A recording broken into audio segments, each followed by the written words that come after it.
तो hello guys, मैं हर्ष आप लोगों का स्वागत करता हूँ आपके ही channel classes by Harsh sir में। तो आपने थंबनेल पे जैसा देख लिए होंगे कि आज मैं चैप्टर स्टार्ट करने वाला हूँ रिफ्लेक्शन ऑफ लाइट, जो कि फिजिक्स का पार्ट है। तो आइए इस चैप्टर को इन वन शॉट कंप्लीट करते हैं। अगर आपके पास नोट्स ना हो इस चैप्टर की, तो ये वीडियो के साथ साथ आपको एक तरह से नोट्स भी मिल रहा है रिटन फॉर्म में। वो आप कॉपी कर सकते हैं और उसको अपने दिमाग में प्रिंट भी कर सकते हैं। ओके, सो बिना देरी किए हुए स्टार्ट करते हैं अपना chapter reflection of light. Light के बारे में सबसे पहले जानते हैं हम लोग, लाइट होती क्या है। तो यहाँ पे जैसे लिखा हुआ है, light is a form of energy that provide sensation of vision. Light एक तरह से ऊर्जा का स्रोत है जो हमें देखने की शक्ति क्षमता प्रदान करता है। हिंदी में समझे तो जैसे कि अगर किसी अंधेरे कमरे में हम लोग जाते हैं तो वहां पे हमको चीजें क्यों नहीं दिख पाती, क्योंकि वहां पे लाइट नहीं पहुंच पाता। लाइट जहां पे वहां पे पहुंचेगा, उसके बाद जिस भी ऑब्जेक्ट पे, जैसे यहाँ पे एक ऑब्जेक्ट है, इस ऑब्जेक्ट को आप लोग क्यों देख पा रहे हैं, क्योंकि लाइट वहां से आया और इस ऑब्जेक्ट पे पड़ा। उसके बाद इस ऑब्जेक्ट से जो रिफ्लेक्टेड रे निकला वो यहाँ पे आपके कैमरे में पड़ा, है ना। इस कारण से आप इस ऑब्जेक्ट को देख पा रहे हैं। या फिर इस रिटन फॉर्म को आप किस तरह से देख पा रहे हैं, यहाँ पे लाइट पड़ा, जो क्या कहते हैं, इंसिडेंट रे कहते हैं। वो इंसिडेंट रे यहाँ से रिफ्लेक्ट होके आपके कैमरे में आया, जिस कारण से आप देख पा रहे हैं इसे। ठीक है, उसके बाद हम लोग स्टार्ट करते हैं। यहाँ पे some common phenomena associated with light are image formation by mirror. Image formation भी होता है, आगे हम लोग इसके बारे में पढ़ेंगे। Twinkling of stars, the beautiful colour of rainbow, bending of light of a medium and so on. ये सब रिफ्लेक्शन और रिफ्लेक्शन का पार्ट है। और कुछ यहाँ पे जैसे twinkling of star, beautiful rainbow, ये सब रिफ्लेक्शन का पार्ट है। तो हम लोग आज के चैप्टर में रिफ्लेक्शन ऑफ लाइट सिर्फ पढ़ेंगे। कल के चैप्टर में रिफ्लेक्शन ऑफ लाइट, या फिर हो सके तो इसका सेकंड पार्ट आएगा, जिसमें लाइट का सेकंड पार्ट में हम रिफ्लेक्शन ऑफ लाइट को कंप्लीट करेंगे। ठीक है, तो आप यहाँ पे कुछ प्रॉपर्टी देख लेते हैं।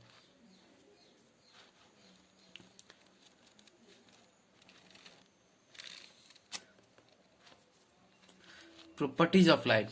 Light travel in straight line. कभी भी लाइट ऐसा ऐसा नहीं ट्रेवल करेगा, वेव की तरह नहीं ट्रेवल करेगा। वेव ऐसे ऐसे चलता है ना, ऐसा कभी लाइट ट्रेवल नहीं करेगा। लाइट जब भी ट्रेवल करेगा एकदम स्ट्रेट लाइन में। ठीक है, उसके बाद यहाँ पे light is an electromagnetic wave so does not require any medium to travel. Light electromagnetic wave है, जिसके कारण इसको कभी भी कोई भी माध्यम का जरूरत नहीं है ट्रेवल करने के लिए। ये वैक्यूम में भी ट्रेवल हो सकता है, ये हर जगह ट्रेवल हो सकता है। लाइट में मेक शैडो।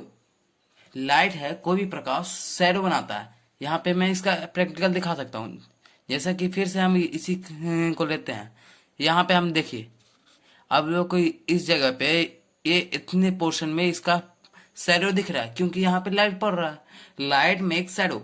यहाँ पे इस पे लाइट इंसिडेंट हुआ, उसके बाद इस इंसिडेंट ये आपके कैमरे में भी आया और ये बहुत सारी जगह गया, लेकिन यहाँ पे एक शैडो बनाता गया, है ना। उसके बाद speed of light in vacuum. मैंने जैसे कहा था कि लाइट हर जगह ट्रेवल कर सकता है, तो ये वैक्यूम में भी ट्रेवल कर सकता है, जहाँ पे एयर का एब्सेंस रहता है। तो वहां पे इसका स्पीड कितना है, वहां पे इसका स्पीड है 3 × 10⁸ ठीक है। उसके बाद यहाँ पे देख सकते हैं, when light falls on a surface then following may happen. जब लाइट किसी सरफेस पे गिरता है तो कुछ कुछ संभावनाएं होती हैं जो हो सकती है। यहाँ पे पहला संभावना है रिफ्लेक्शन, सेकंड संभावना है रिफ्लेक्शन एंड थर्ड है एब्जॉर्प्शन। आगे इसके बारे में हम लोग पढ़ते हैं। ओके, जैसा कि आप लोग इसको नोट कर लीजिएगा, नोट करते हुए चलिएगा कभी भी।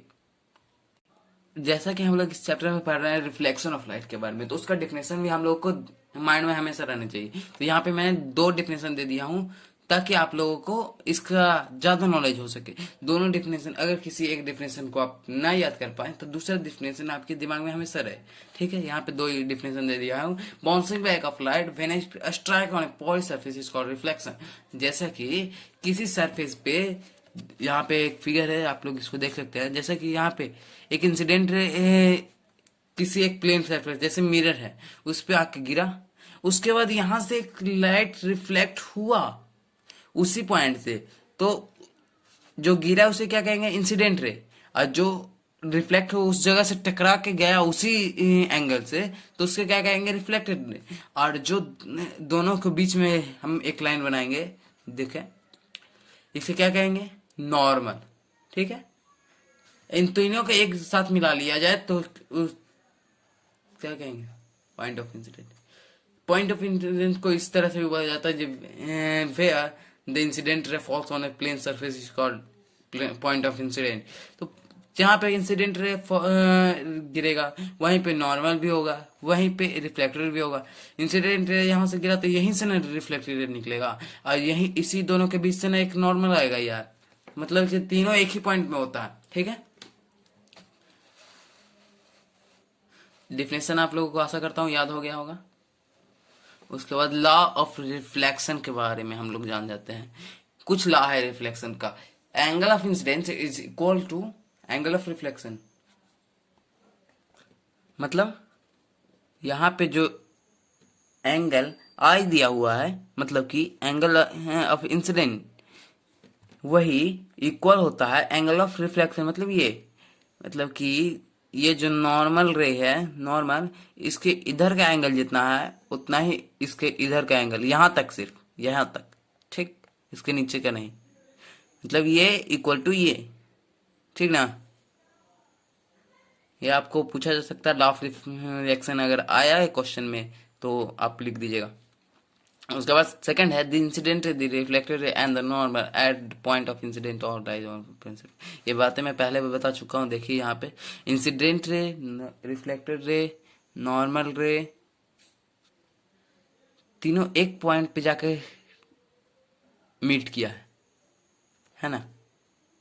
इस पॉइंट को क्या कहेंगे, पॉइंट ऑफ इंसिडेंट। यही सेकंड लॉ का है। ठीक है, उसके बाद हम लोग पढ़ते हैं भैया क्या, इंसिडेंस रे। इंसिडेंस रे क्या कहेंगे भाई, ये जो रे आया इसको क्या कहेंगे, इसका डिफिनेशन कुछ होना चाहिए ना। यहाँ पे डिफिनेशन है, the ray of light which falls on the mirror surface is equal to reflected.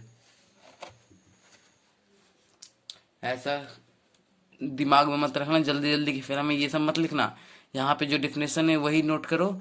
अलग से कोई डिफिनेशन बनाने की जरूरत नहीं है, और कोई वीडियो में जाने की जरूरत नहीं है। यहाँ से नोट कर सकते हैं।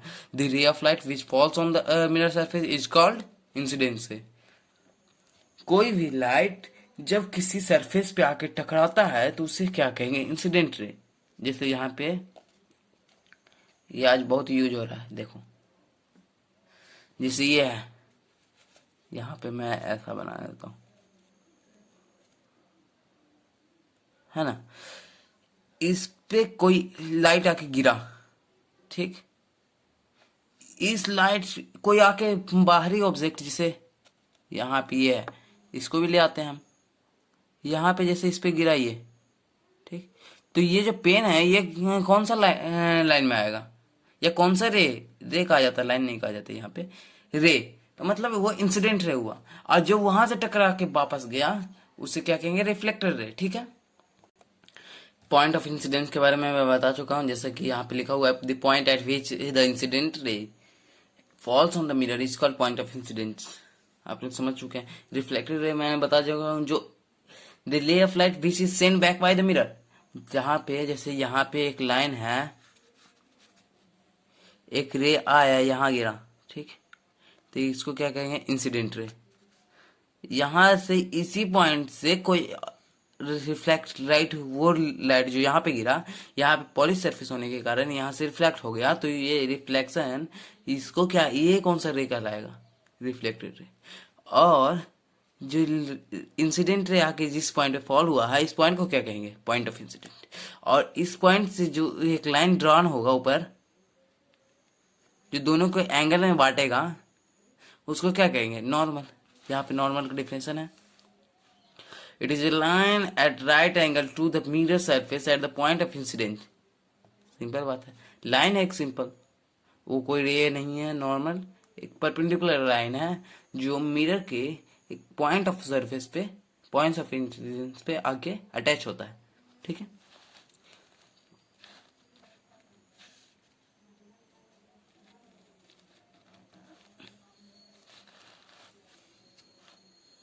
उसके बाद हम लोग जानते हैं रे ऑफ लाइट के बारे में। रे ऑफ लाइट क्या कहेंगे? The path traveled by light is represented by a straight line. One such line is called ray of light. कोई भी लाइट अकेला नहीं चलता, कभी भी लाइट ग्रुप में चलते हैं।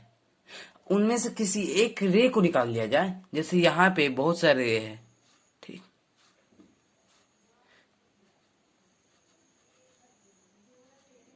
ये बहुत सारे हैं, इनमें से किसी एक को बाहर, एक को चुने तो इसके क्या कहेंगे? रे ऑफ लाइट। एक को हटा दिया जाए तो उसे क्या कहेंगे? रे ऑफ लाइट। ठीक है, उसके बाद यहाँ पे एरो से उसको इंडिकेट किया जाता है। बीम ऑफ लाइट देख लीजिए, a group of light travelling together is called beam of light. ये जो पूरा एक साथ ग्रुप में एक साथ था, रे ऑफ लाइट का झुंड चल रहा था, वो पूरे झुंड को क्या कहेंगे? Beam of light. ठीक है, जैसे चाबी के गुच्छे को क्या कहते हैं? एक चाबी है तो की कहते हैं, और उसका झुंड एक साथ रहता है तो इसको क्या कहेंगे? बंच ऑफ की। ठीक, उसी प्रकार है यहाँ पे। आगे बढ़ते हैं, यहाँ पे कुछ फिगर दिया हुआ है, इसके बारे में हम लोग आगे बताएंगे।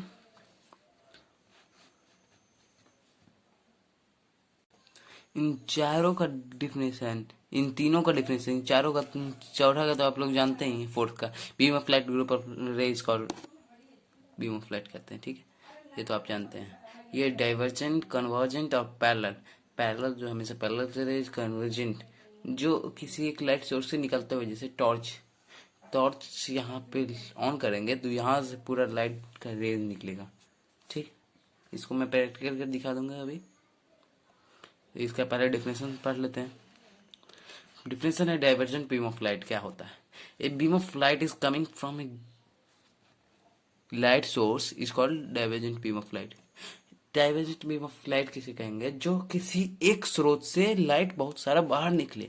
इसका मैं अभी प्रैक्टिकल करके दिखाता हूँ। ठीक है, तो देखिए, जैसे यहाँ पे से लाइट सोर्स निकल रहा है, यही ये एक स्रोत है जहां से इस एरिया से लाइट का बहुत सारा प्रकाश निकल रहा है। अगर ये वीडियो रात को बनता तो आपको ज्यादा क्लियरली समझ में आता, लेकिन अभी देख लीजिए।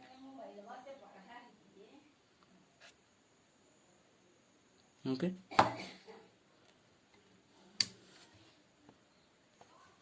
उसके बाद कन्वर्जेंट बीम ऑफ लाइट।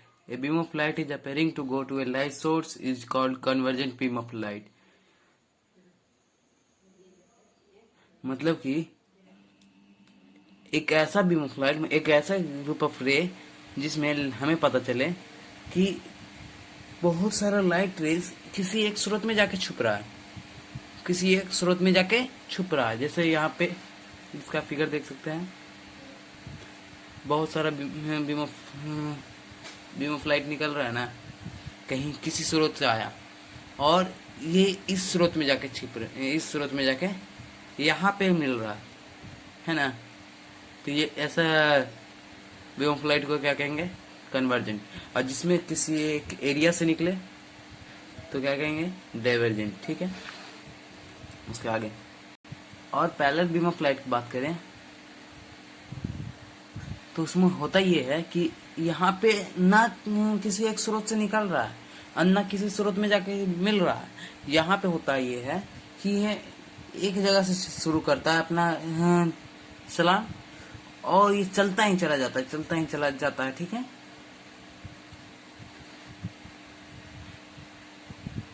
और पैरेलल बीम ऑफ लाइट का कभी भी एंडिंग पॉइंट नहीं होता। उसके बाद हम लोग को पढ़ना है लुमिनियस ऑब्जेक्ट क्या होता है और नॉन लुमिनियस ऑब्जेक्ट क्या होता है। ठीक है, तो लुमिनियस ऑब्जेक्ट ऐसा ऑब्जेक्ट होता है विच इमिट्स लाइट, जिसमें से खुद से प्रकाश निकलता है। जैसे कि अभी मैंने एक टॉर्च का एग्जांपल लिया, तो वो भी किस चीज का एग्जाम्पल है, लुमिनियस ऑब्जेक्ट है। देख लीजिए यहाँ पे,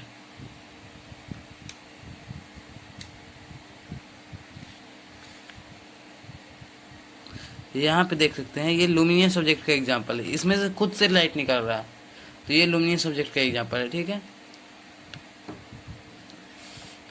सन, stars, burning of candles, candles जो जलाया जाता है, बल्ब, इलेक्ट्रिक बल्ब, ये सारा लुमिनियस ऑब्जेक्ट का एग्जांपल है, क्योंकि इसमें से लाइट निकलता है। और नॉन लुमिनियस ऑब्जेक्ट है जिस अपना लाइट रखता ही नहीं है, वो इसमें अपना लाइट रखता है ये, और वो अपना लाइट रखता ही नहीं, जैसे अर्थ, मून, टेबल, चेयर, ये सब अपना लाइट नहीं रख पाता है। ठीक है, उसके बाद हम लोग पढ़ते हैं rectilinear propagation of light, light travel in straight path, light सीधे सीधे चलता है तो उसको रेक्टिलिनियर प्रोपगेशन ऑफ लाइट नाम घोषित किया गया। ठीक है, मीडियम भी 3 प्रकार का होता है, 3 प्रकार का मीडियम होता है, ट्रांसपेरेंट, ट्रांसलूसेंट एंड ऑपक्यू। ठीक है, इन तीनों के बारे में हम लोग जानते हैं। ट्रांसपेरेंट होता है कुछ यूं है कि उसमें से लाइट पूरा पास कर जाता है, और ट्रांसलूसेंट कुछ ऐसा होता है जिसमें से उसमें आधा लाइट पास करता है, आधा लाइट नहीं पास करता। ऑपक्यू ऐसा है ऑब्जेक्ट है जिसमें से लाइट पास ही नहीं करता। ठीक, इन तीनों पॉइंट को आप बचपन से ही पढ़ रहे होंगे, यहाँ पे सिर्फ रिवाइज करवाया जा रहा है आप लोगों को इन तीनों पॉइंट का। हाँ, यहाँ पे कुछ इम्पोर्टेंट आता है, कुछ साइंटिस्ट है जो लाइट पे कुछ फैक्ट्स छोड़ के गए हैं, जैसे में इन 6th सेंचुरी बीसी एक ग्रीक फिलोसोफर पाइथागोरस का आप लोग नाम सुने होंगे, जिन्होंने एक थ्योरी इसमें दिया था कि light is made up of a stream of particles emitted from A resource. Light बहुत सारे पार्टिकल्स को मिला के एक बना है जो किसी एक रिसोर्स से निकलता है। तो 4th सेंचुरी बीसी में Aristotle gave the theory of light that light move as a wave, light wave की तरह चलता है। फिर 17th सेंचुरी बीसी में आया कि इजाइक न्यूटन का नाम जानते होंगे आप लोग, उन्होंने कहा कि नहीं, light move as a stream of particles, light stream of particles की तरह मूव करता है। मतलब यहाँ पे समझ रहे हैं, सब कुछ ना कुछ अलग, एक ही चीज को अलग अलग तरीके से बोल रहे हैं। उसके बाद है 17th सेंचुरी बीसी में Christian Huygens give the theory of light, light being a wave, कि उन्होंने कहा 17th सेंचुरी बीसी में कि लाइट एक वेव है, लाइट एक वेव है। ठीक, और अभी का तत्कालीन थ्योरी ये है, मतलब modern quantum theory of light है कि लाइट ना ही वेव है ना ही पार्टिकल्स है, बट ये दोनों है। इट इज इमिटेड और observed by an object as a particles but propagate as a wave. ये किसी के द्वारा ऑब्जर्व होता है, किसी ऑब्जेक्ट के द्वारा एज ए पार्टिकल्स, कण जैसा ऑब्जर्व होता है, लेकिन अगर इसको माना जाए तो ये वेव की तरह चलता है, इसे प्रोपागेट एज ए वेव, ना ही ये वेव है ना ही ये पार्टिकल्स है, but it has dual character, is imaged और observed by an object as a particles but propagate as a wave. ठीक है, उसके बाद हम लोग पढ़ते हैं types of reflection of light. There are 2 types of reflection of light. First क्या है भाई? फर्स्ट है रेगुलर रिफ्लेक्शन एंड सेकंड है इरेगुलर रिफ्लेक्शन। जिसको रेगुलर रिफ्लेक्शन समझ में आ गया उसको इरेगुलर अपने आप समझ में आएगा। यहाँ पे रेगुलर रिफ्लेक्शन में लिखा हुआ है, when a beam of parallel rays falls on the smooth and highly polished surface like mirror, then after reflection the ray become remains parallel, such a reflection is called regular reflection. ऐसा reflection जिसमें parallel beam of light गिरे तो सही किसी mirror जैसा surface पे, मतलब smooth surface, highly surface पे गिरे, और उसी रिफ्लेक्ट हो तो किस तरह से रिफ्लेक्ट हो, पैरेलल भी में निकले, मतलब आई भी पैरेलल और जाए भी पैरेलल। ठीक, उसे क्या कहेंगे? Regular reflection of light. उसके बाद इरेगुलर में क्या होता है, इसका ठीक अपोजिट समझ सकते हैं आप लोग। यहाँ पे रेगुलर रिफ्लेक्शन का एक डेमो पिक्चर है, इसको आप नोट डाउन कर सकते हैं। उसके बाद है इरेगुलर रिफ्लेक्शन। क्या होता है भाई? इरेगुलर रिफ्लेक्शन ये होता है when a beam of parallel rays falls on A rough and irregular surface is called irregular और डिफ्यूज रिफ्लेक्शन। मतलब कि ऐसा बीम ऑफ लाइट पैरेलल आया जैसा रेगुलर रिफ्लेक्शन में आता था, लेकिन यहाँ पे गिरने की सतह ही अलग है। वहां पे smooth and highly polish surface था मिरर के जैसा, यहाँ पे रफ एंड इरेगुलर सरफेस है। ठीक, जैसे पहाड़ी एरिया, वहां पे कभी ऊंचा रहता है, कभी ऊंचा रहता है रोड, तो कभी नीचे आ जाता है, कभी ऊंचा है कभी नीचे। ठीक है, वहां पे कभी भी लाइट कहीं पे छाया रहेगा तो कहीं पे रोशनी रहेगा। ठीक, ऐसा स्थिति रहता है। तो उसी स्थिति में कहीं पे यहाँ पे फिगर आप देख सकते, ज्यादा बढ़िया से समझ सकते हैं। इरेगुलर रिफ्लेक्शन और रिफ्लेक्शन, जैसे कि यहाँ पे हर जगह पे गिर तो पैरेलल रहा है, लेकिन सबका डायरेक्शन अलग अलग हो जा रहा है। यहाँ पे देखिए ज्यादा बेंडिंग है, यहाँ पे देखिए उससे भी ज्यादा बेंडिंग है, यहाँ पे देखिए कम बेंडिंग है, कहीं पे ज्यादा बेंडिंग, कभी पे कम बेंडिंग है।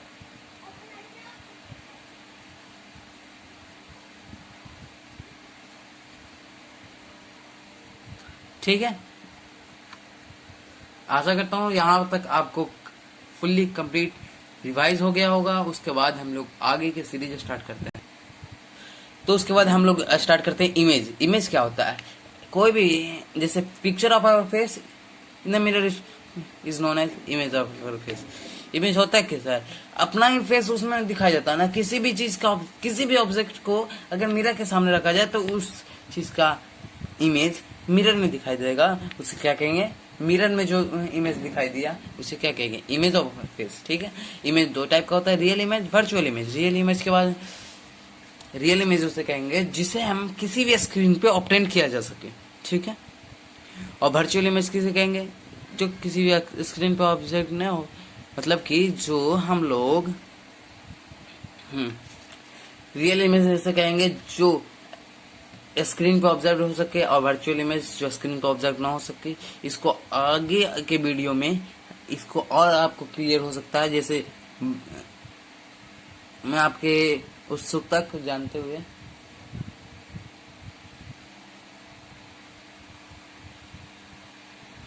बता देना चाहता हूँ कि रियल इमेज है जो किसी भी ऑब्जेक्ट के आगे बनता है, वर्चुअल इमेज किसी भी स्क्रीन के पीछे बनता है। ये स्क्रीन के आगे बनता है, ये स्क्रीन के पीछे बनता है। ठीक, जैसे कि हमारा वर्चुअल इमेज क्या कहेंगे? जो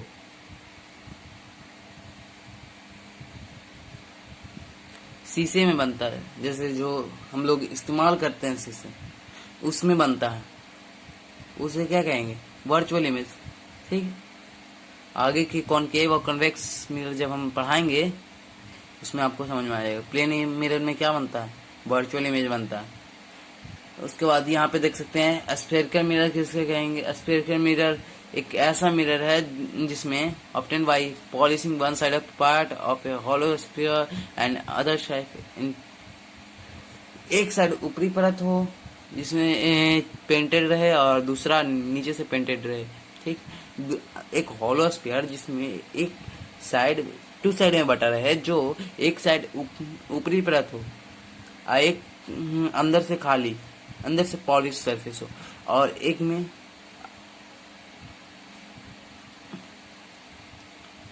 ठीक है, इसका ठीक उल्टा दूसरा में हो।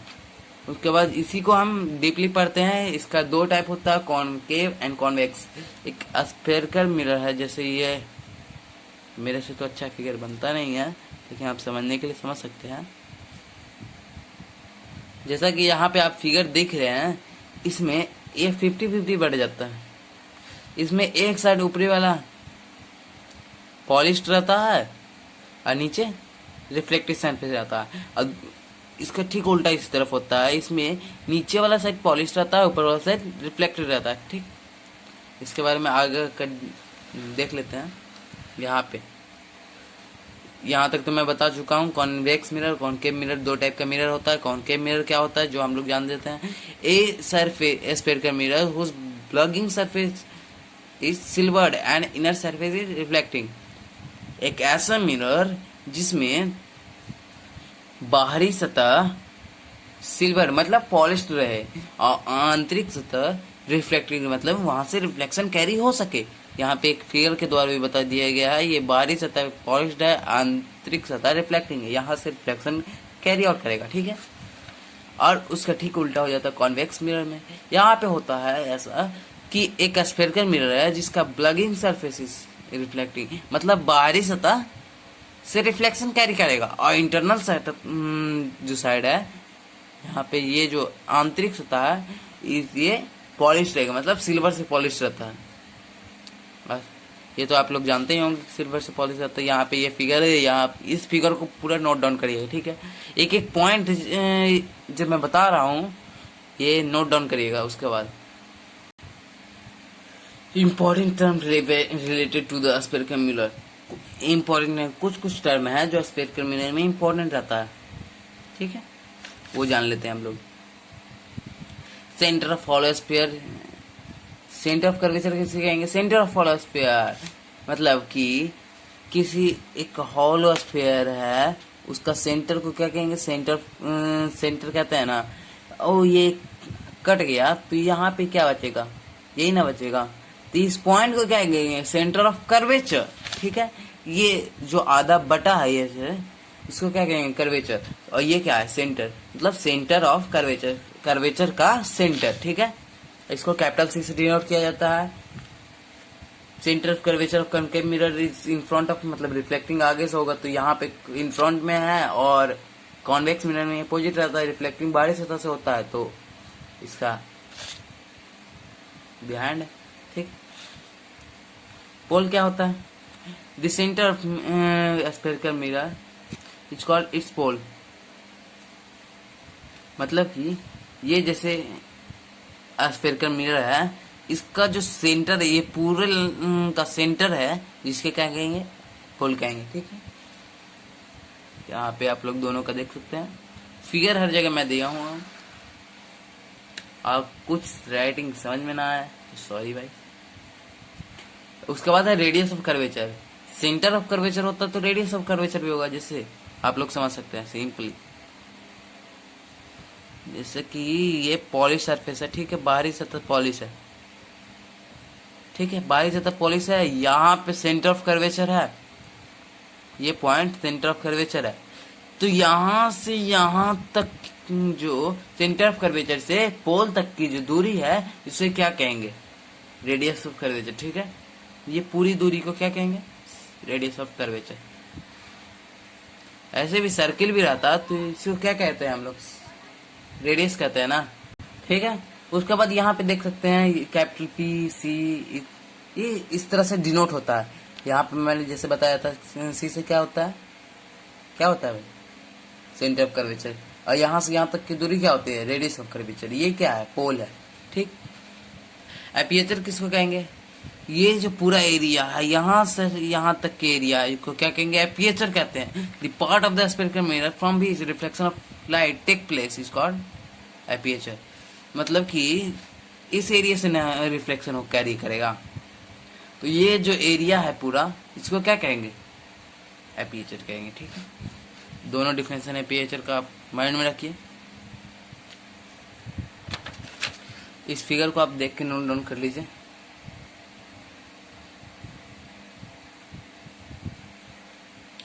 एंड उसके बाद हम लोग पढ़ते हैं प्रिंसिपल एक्सिस क्या होता है भाई। प्रिंसिपल एक्सिस में कोई चीज होता है ना, तो प्रिंसिपल एक्सिस होता यूं है, the imaginary straight line which passes through the pole and center of curvature of the spherical mirror is called principal axis। मतलब आप लोग समझे, एक ऐसा लाइन जो पोल और सेंटर ऑफ कर्वेचर से होते हुए गुजरे।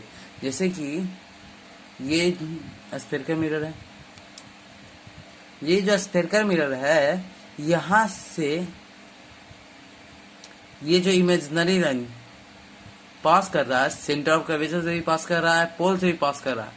इधर एक्स पॉइंट से किसी एक्स पॉइंट से स्टार्ट हुआ है, यहाँ पे वाई से पे जाके एंड नहीं हुआ, ये कैरी आगे भी चलते चला जाता है। प्रिंसिपल एक्सिस का ना कोई स्टार्टिंग पॉइंट है ना कोई एंडिंग पॉइंट है, ठीक है। ये आप लोग नोट डाउन कर लीजिएगा। Principal axis is always perpendicular to mirror. Principal axis कभी भी, प्रिंसिपल एक्सिस यहाँ पे 90 डिग्री का हमेशा कोण बनाता, ठीक ना। उसके बाद इसे नोट डाउन कर लीजिए। 90 डिग्री के बारे में कभी आएगा नहीं, लेकिन अपने माइंड में तो रख सकते हैं।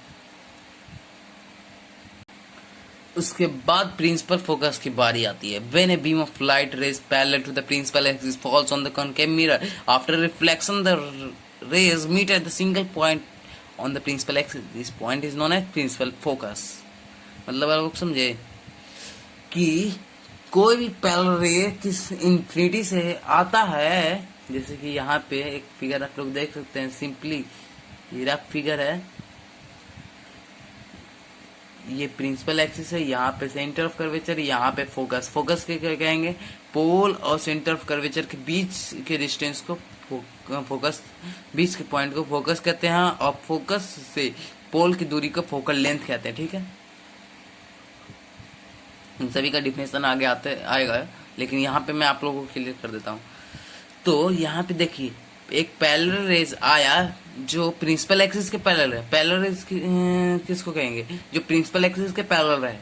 ये मिरर से टच करने के बाद ये रिफ्लेक्ट तो होगा, रिफ्लेक्ट होके किस पॉइंट से जाएगा, तो ये ऑलवेज ऑलवेज ऑलवेज फोकस से होके जाएगा, ठीक है। यही प्रिंसिपल, और ये जो पॉइंट है, जिस पॉइंट से ये होके गए पास किया है, इस पॉइंट को क्या कहेंगे, प्रिंसिपल फोकस या फिर फोकस, आप लोग जैसा बोल सकते हैं, ठीक है। प्रिंसिपल फोकस का एक और डिफिनेशन, यहाँ पे प्रिंसिपल फोकस को इस चीज से डिनोट किया जाता है, कैपिटल एफ से। ये दोनों फिगर आप लोग नोट डाउन करिए, ठीक है। उसके बाद फोकल लेंथ तो मैं बता ही चुका हूँ, पोल और प्रिंसिपल फोकस की जो बीच की डिस्टेंस है उसको क्या कहेंगे, फोकल लेंथ कहते हैं, ठीक है। और फोकल लेंथ का हमेशा डबल होता है रेडियस ऑफ कर्वेचर। उसके बाद है the relation between focal length and radius of curvature. Focal length और रेडियस ऑफ कर्वेचर के बीच की क्या रिलेशनशिप है, वो we take a mirror X and Y, यहाँ पे देखते चलिए, एक्स एंड वाई एक मिरर है। उसके बाद यहाँ पे a parallel ray of the principal axis incident on the mirror in the direction parallel to the principal axis meet at the point। ये प्रिंसिपल फोकस का डिफिनेशन आप लोग समझ पा रहे हैं, यहाँ पे देख लीजिए, वही है। एक रे पैरेलल आया जो मिरर से अटैच होने के बाद फोकस से होकर गुजर गया। उसके बाद so the light ray OA will also pass through focus after reflecting from the mirror. ये तो प्रिंसिपल फोकस ये है, और इसके क्या कहेंगे, एंगल ऑफ एक आप लोग को रूल आएगा जिसमें बताया जाएगा कि कोई भी रे किसी भी डिस्टेंस से पैरेलल अगर प्रिंसिपल एक्सिस के आता है तो वो हमेशा फोकस से होके गुजरता है, ठीक है। वही यहाँ पे रूल फॉलो हो रहा है। Normal at the point it will pass through the centre of curvature. Normal जो पॉइंट है ये कहाँ से पास करेगा, सेंटर ऑफ कर्वेचर से, क्योंकि ये हमेशा सीधे जाएगा, कभी भी तिरछे नहीं जाएगा, ठीक है। According to the law of reflection I equal to R, मतलब ये दोनों इक्वल है, ये मैं आगे आपको पढ़ा चुका हूँ। तो angle A C P is equal to angle I, मतलब ये जो एंगल है, जो ये एंगल के इक्वल होगा कि नहीं, by alternate interior angle. Math में आप लोग पढ़ चुके हैं, अल्टरनेट इंटीरियर एंगल से ये दोनों इक्वल होगा, ठीक है। उसके बाद A F equal to F C, equal side of isosceles triangle. A F ये है, और एफ सी कहाँ है, एफ सी, ये दोनों इक्वल होगा कि नहीं, इसका दो साइड इक्वल है, ये साइड ये एंगल इक्वल है, तो angle opposite to the equal side are equal, इस साइड ये और इस साइड ये, मतलब ये दोनों साइड इक्वल है, ठीक है। A F equal to P F हो जाएगा। फिर सेंटर ऑफ कर्वेचर और पोल के बीच के डिस्टेंस को फोकस करते हैं, तो मतलब ये side is always equal to this side, तो ये इक्वल ये है तो ये इक्वल ये हो जाएगा ना, समझ में आ रहा है ना। इसको इक्वेशन फर्स्ट, इक्वेशन सेकंड मान लीजिए। From equation first and second, from equation first and second P F equal to F C हो जाएगा, P F equal to F C. Equation third मतलब P F equal to F C, तो ये तो है ही, हम लोग जानते भी है, लेकिन इक्वेशन की तरह हम मान सकते हैं ना इसको। जी हाँ, मान सकते हैं। तो यहाँ पे पी सी क्या है, यहाँ पे देख सकते हैं पी सी, ये पूरा F C plus P F हो जाएगा। मतलब ये दोनों को ऐड करके हम पी सी मान सकते हैं ना। C F plus F P दोनों को ऐड कर दिया जाए तो यहाँ पे सी पी हो जाएगा ना, वही है। तो यहाँ पे ये दोनों के इक्वल हम मानते हैं। यहाँ पे हम पहले ही बोल चुके हैं कि ये दोनों इक्वल है, ये सी एफ और एफ पी इक्वल है, तो ये दोनों की जगह किसी एक को लिख सकते हैं ना।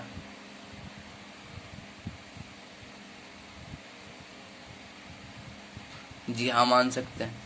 तो वही यहाँ पे दिया हुआ है P F equal to F C, तो यहाँ पी एफ ने दिया, एफ सी की जगह पी एफ धर दिया।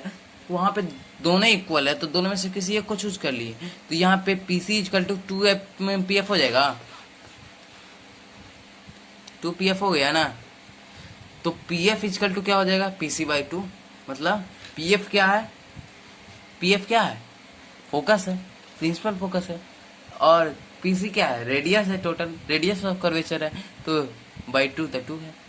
मतलब उसके बाद यहाँ पे सिंप्लीफाई और कर दिया जाए तो radius of curvature is two 2 into F. उसके बाद यहाँ पे पढ़ सकते हैं position of image formed in plane mirror. Image formation in plane mirror, plane mirror में इमेज फॉर्म कैसा करता है। The image formed in plane mirror is at the same distance behind the mirror as the object is in front of mirror. जितना distance mirror से object का होगा उतना ही distance mirror से इमेज का भी होगा। मतलब अगर हमें ऑब्जेक्ट से इमेज तक की दूरी नापनी है तो इमेज ऑब्जेक्ट से मिरर तक की दूरी नापनी पड़ेगी। उसको अगर 2 से मल्टीप्लाई कर दिया जाए तो हमें ऑब्जेक्ट से इमेज तक की दूरी मिल सकती है। अब लेटरल इन्वर्शन क्या होता है, लेटरल इन्वर्शन क्या होगा, when an object is placed in front of the plane mirror then the right side of the object is appeared to become left side of the object and the left side of the object is appears to right of the side of the object. This change of sides of an object is image, mirror image is called lateral inversion. मतलब right side वाला object left side हो जाता है, left side वाला object right side हो जाता है। आप लोग देखते होंगे मिरर में, अपना राइट हैंड उठाएंगे तो वहां पे लेफ्ट हैंड उठता है और लेफ्ट उठाएंगे तो राइट उठेगा। तो यही लेटरल इन्वर्सन है, ठीक है। यहाँ पे कुछ रूल है जो मैं पहले भी बता रहा था। देखिए मैंने बताया था कि कोई भी पैरेलल रे किसी भी डिस्टेंस से अगर प्रिंसिपल एक्सिस के पैरेलल आ रहा है तो वो हमेशा फोकस होके जाएगा, चाहे वो कॉनकेव मिरर रहे या कॉन्वेक्स मिरर रहे। यहाँ पे दोनों मिरर का दिखा चुका हूं मैं। उसके बाद सेकंड ये है कि अगर कोई रे फोकस से होके आ रहा है तो हमेशा पैरेलल होके निकलेगा। यहाँ पे इन दोनों का देख सकते हैं, ठीक है। और यहाँ पे थर्ड रूल ये है, अगर कोई रे सेंटर ऑफ कर्वेचर से पास करता है तो वो हमेशा रिफ्लेक्ट भी सेंटर ऑफ कर्वेचर से ही करेगा, ठीक है। वहां पे मैंने नॉर्मल बताया था कि नॉर्मल लाइन हमेशा, नॉर्मल लाइन किस लाइन पे आकर अटैच हो रहा है, सेंटर ऑफ कर्वेचर पे आ रहा है, तो नॉर्मल पे अगर जाएगा तो नॉर्मल से ही बैक होगा, ठीक है। And fourth point is this that the यहाँ पे है, ये देख सकते हैं कि angle I equal to R दिखा रहा है, ठीक है। तो यहाँ पे I इक्वल टू R तो हम लोग जानते हैं कि angle of incidence is always equal to angle of reflection. मतलब कि जो प्लेन मिरर में होता था यहाँ पे भी वही होगा। अगर कोई लाइट रे पोल पे आके गिर रहा है और वहां से रिफ्लेक्ट कर रहा है तो जो एंगल बनेगा प्रिंसिपल एक्सिस और इंसिडेंट रे के बीच में वो इक्वल होगा प्रिंसिपल एक्सिस और रिफ्लेक्टेड रे के बीच बीच का। ठीक, मतलब कि आई इक्वल टू आर यहाँ पे भी सिद्ध हो रहा। ठीक है ना, ये दोनों मिरर में कॉमन है। उसके बाद यहाँ पे आशा करता हूँ आप लोग नोट डाउन कर लिए होंगे हर एक पॉइंट को। उसके बाद एक formation of different types of image by A concave mirror. बहुत सारे टाइप के कुछ अलग अलग टाइप के इमेज फॉर्म हो सकते हैं कॉनकेव मिरर में, कुछ जगह पे रखा जाए तो। फर्स्ट पोजीशन है बिटवीन पोल एंड फोकस के बीच में रखा जाए तो, अगर फोकस पे रखा जाए तो, अगर फोकस और सेंटर ऑफ कर्वेचर के बीच में रखा जाए तो, अगर सेंटर ऑफ कर्वेचर के बीच में रखा जाए तो, सेंटर ऑफ कर्वेचर पे रखा जाए तो, अगर सेंटर ऑफ कर्वेचर के पीछे रखा जाए या फिर इन्फिनिटी पे रखा जाए तो अलग अलग पोजीशन पे अलग अलग इमेज बनेगा। यहाँ पे ये 6 पोजीशन है। उसके बाद इस पॉइंट को मैं आगे की वीडियो में सेकंड पार्ट जो इसका बनेगा उसमें आपको क्लियरली समझा दूंगा। ठीक है, इस पार्ट में आपको आगे जानने की जरूरत है तो ये इस पॉइंट को आप लोग नोट डाउन कर सकते हैं, करना है तो। ऐसे ही ये पॉइंट इम्पोर्टेंट नहीं है, इसका सिर्फ फॉर्मूला इम्पोर्टेंट है, इसका कभी प्रूफ नहीं आता। प्रूफ आपको सीखना भी है तो बोल सकते हैं, तो मैं इसको शॉर्ट वीडियो बना के आप लोगों को समझा दिया करूंगा। ठीक है, लेकिन ऐसे ये सिर्फ नोट डाउन करने के नोट डाउन कर सकते हैं।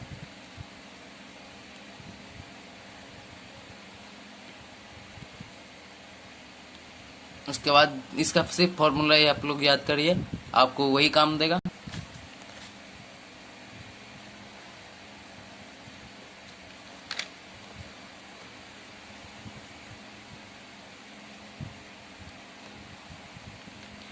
हाँ, ये जो फॉर्मूला है आप लोग को माइंड में रखना चाहिए। 1/f is equal to 1/u plus 1/v।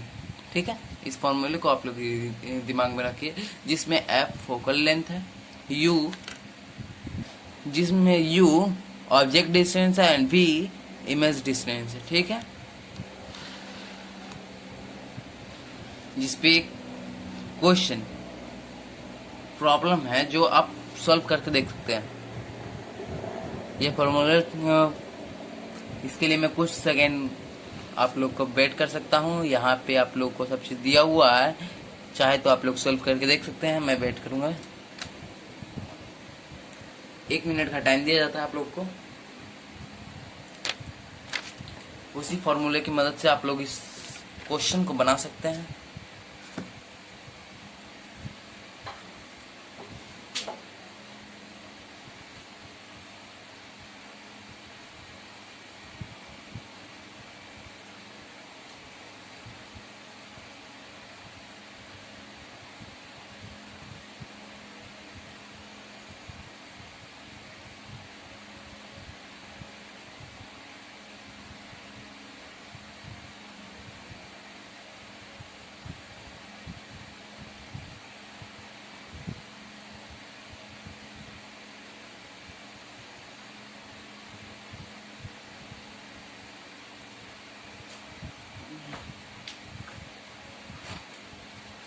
आशा करता हूँ कि आप लोग इस क्वेश्चन को सॉल्व कर चुके होंगे, और नहीं सॉल्व हुआ तो यहाँ पे आप लोग देख सकते हैं। इस क्वेश्चन में जैसा कि बताया हुआ है कि यहाँ पे ऑब्जेक्ट डिस्टेंस दिया हुआ है, ऑब्जेक्ट डिस्टेंस दिया हुआ है 20 centimetre. 20 centimetre in front of a convex mirror. Convex mirror का रिफ्लेक्टिंग सरफेस इस तरफ होता है, तो इस इमेज का जो ऑब्जेक्ट डिस्टेंस है वो नेगेटिव साइड में जा रहा है। ठीक है, तो यहाँ पे -20 हो जाएगा। जैसे ये ऐसा होता है, ठीक, इस तरफ रिफ्लेक्शन होता है, यहाँ पे ऑब्जेक्ट रखा हुआ है, तो इससे इधर का डिस्टेंस कितना होगा, पॉजिटिव में जाएगा। इस और मिरर से इस तरफ का डिस्टेंस किस में जाएगा, नेगेटिव में जाएगा। तो object distance is always negative in convex mirror. ठीक है, फोकस दिया हुआ है 10 सेंटीमीटर, तो हमको निकालना क्या है, image distance, position of image. तो यहाँ पे फॉर्मूला सीधा सीधी पुट करिए, 1/v is equal to 1/f minus 1/u। U sorry, okay. इस फॉर्मूले पे पुट करने के बाद आप लोग को इस तरह से सॉल्यूशन मिल जाएगा। आशा करता हूँ इस क्वेश्चन को आप लोग को करने में बहुत मजा आया होगा। उसके बाद यहाँ पे sign convention for spherical mirror जो मैं वहां पे आप लोग को समझा रहा था वही यहाँ पे है कि object distance is always positive in concave mirror and always negative in convex mirror, and image distance is negative in real image and positive in virtual image in concave mirror, ठीक है।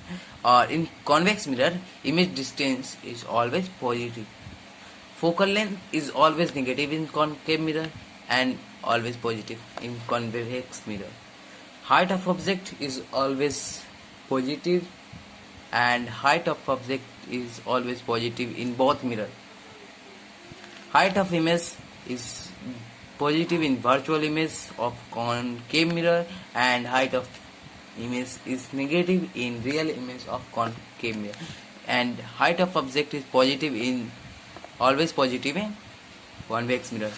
उसके बाद है यहाँ पे magnification is always negative in real image of concave mirror and always positive of virtual image in concave mirror, and there is also magnification is always positive in convex mirror।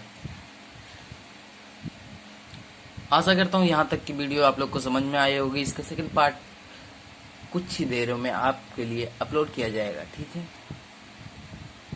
इसका second part शाम तक upload कर दिया जाएगा। आप लोग को आशा करता हूँ कि आप लोग को इस वीडियो में बहुत आनंद आया होगा।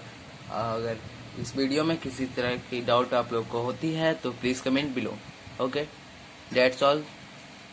Subscribe to my channel and also subscribe and share this video and help everyone to learn with me. Your favorite teacher Harsh sir। जय हिंद जय भारत।